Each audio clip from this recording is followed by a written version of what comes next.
Bonjour et bienvenue dans nos chroniques philosophiques pour parler aujourd'hui de Socrate l'initié. Et notre thèse du jour, c'est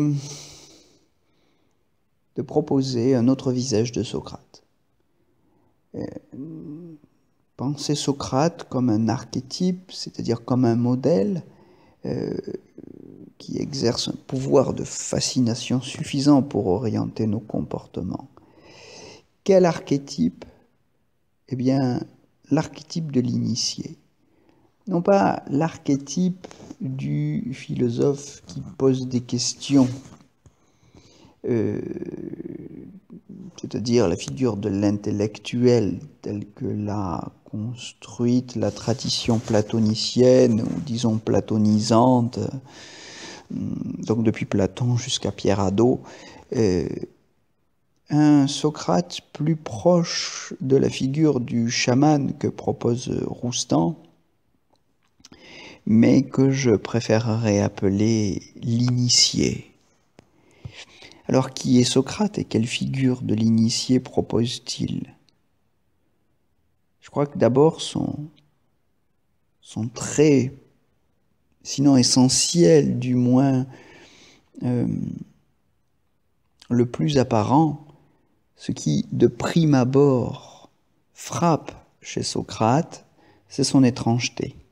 Dans le banquet de Platon, Alcibiade intervient pour définir Socrate. Si vous vous souvenez bien de ce passage à la fin du banquet, Socrate est défini comme un personnage atopos. Atopos, c'est-à-dire insaisissable, inclassable, bizarre, décalé, impossible à identifier, ce qui d'ailleurs est tout à fait cohérent avec le caractère ironique du personnage. Donc on a là un personnage très loin du philosophe conventionnel que sera Platon, écrivain, directeur d'école, théoricien aux positions philosophiques bien définies et bien connues. Différent aussi de ces sages que sont les sophoi, c'est-à-dire les sophistes, comme on les appelle aujourd'hui, ces sophistes du temps de Socrate qui eux aussi défendaient des théories, les monnayaient, s'engageaient en politique, etc. et faisaient ce que nous appellerions aujourd'hui une carrière. Socrate ne s'identifie à aucune de ces marques extérieures du savoir et du pouvoir. Il est décalé, d'ailleurs à ses risques et périls, puisqu'en effet, il a été régulièrement mis à mort par un tribunal régulièrement constitué en 399 avant Jésus-Christ.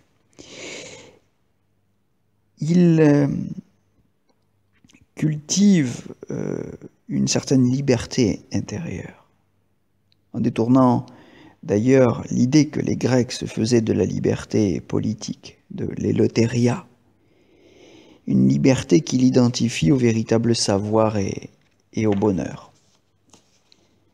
Alors, qu'est-ce qui permet de définir Socrate comme un initié, c'est-à-dire comme un personnage détenteur d'un savoir rare, réservé, transmis par voie confidentielle?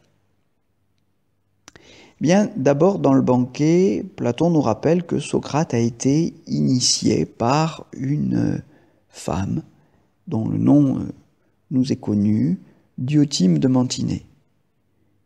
C'est d'elle qu'il tient son savoir, ce savoir qu'il a sur le désir et sur ce que c'est que l'amour. Il y a donc bien eu une transmission personnelle, confidentielle, qui, disons-le en passant, relativise ou ironise contre le prétendu savoir des élites, ce savoir masculin, puisqu'ici, c'est une sagesse de l'amour. Le mot est important. Ce savoir acquis par Socrate sur le mode confidentiel est un savoir de l'amour. Et c'est ce qui donne, je crois, pour la première fois, son sens profond au terme philosophe.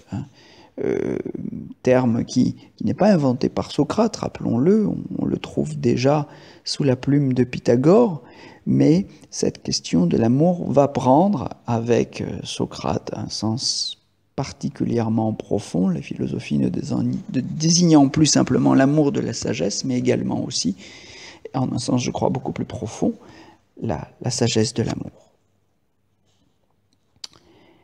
D'autre part, autre raison de parler de Socrate comme un initié, il vit comme un auto-initié, puisqu'il nous dit lui-même, notamment lors de son procès, décrit dans l'Apologie de Socrate, il nous dit recevoir ces consignes de conduite d'un daimon, ce qui signifie qu'il est à l'écoute des signes divins, pour donner une traduction aussi fidèle que possible du mot daimon, signe divin, seule source fiable pour lui d'un vrai savoir. Et c'est peut-être la raison de la prophétie de l'oracle de Delphes qui disait que Socrate était le plus sage de tous les Grecs. Ce qui, soit dit en passant, doit nous forcer à dépasser le sens banal de la formule, trop souvent répétée sans commentaire, ou sans commentaire pertinent, sans problématisation pertinente. Cette formule de Socrate qui disait que la seule chose que je sais, c'est que je ne sais rien.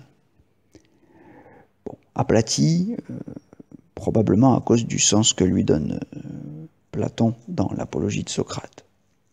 Mais juste un mot sur ce point qui me semble fondamental. Si Socrate ne savait rien, on ne voit pas comment il aurait trouvé les ressources pour défier les autorités de son temps. Où aurait-il trouvé les ressources intérieures lui permettant de traverser les épreuves qu'il a traversées?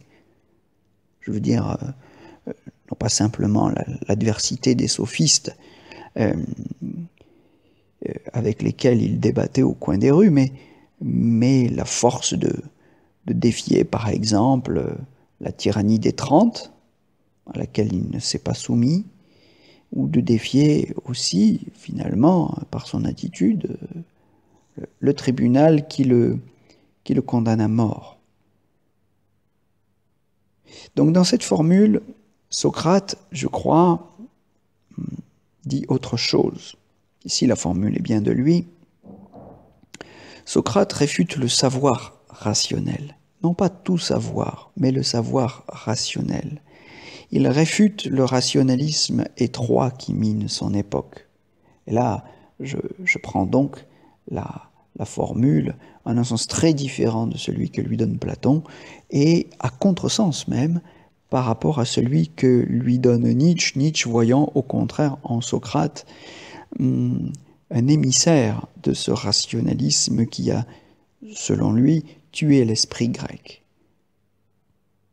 Au contraire, je crois qu'on peut voir dans cette formule une réfutation du rationalisme étroit qui minait son époque, et c'est la raison pour laquelle ce personnage m'intéresse, parce que ce rationalisme étroit, c'est peut-être aussi une maladie de notre époque, comme j'ai par exemple essayé de l'expliquer à nombreuses reprises, ou dans le post concernant la science devenue folle, que je vous invite à écouter. Donc pour conclure provisoirement, je dirais que Socrate est un initié en ce qu'il est premièrement détenteur d'un savoir suprarationnel. Un savoir irrationnel, diraient probablement ses détracteurs. À vous de voir. Mais pour rester objectif, je parlerai plutôt d'un savoir suprarationnel, au-delà de la raison. Et ce savoir suprarationnel, il l'acquiert, deuxièmement, par deux voies assez différentes, qui ne sont pas contradictoires, qui sont plutôt complémentaires. D'une part, par l'initiation directe, c'est-à-dire par une transmission confidentielle qui lui vient de Diotime de Mantinée, et d'autre part, par une attitude, par une ouverture du cœur, par une intuition spirituelle à laquelle il a accès et qu'il nomme son daimon, c'est-à-dire une certaine attitude, une certaine ouverture, une certaine intelligence du cœur qui lui permet d'entendre les signes divins. Voilà en quel sens, je crois pour le moment, on peut parler de Socrate comme d'un initié. Il faut maintenant aller un petit peu plus loin.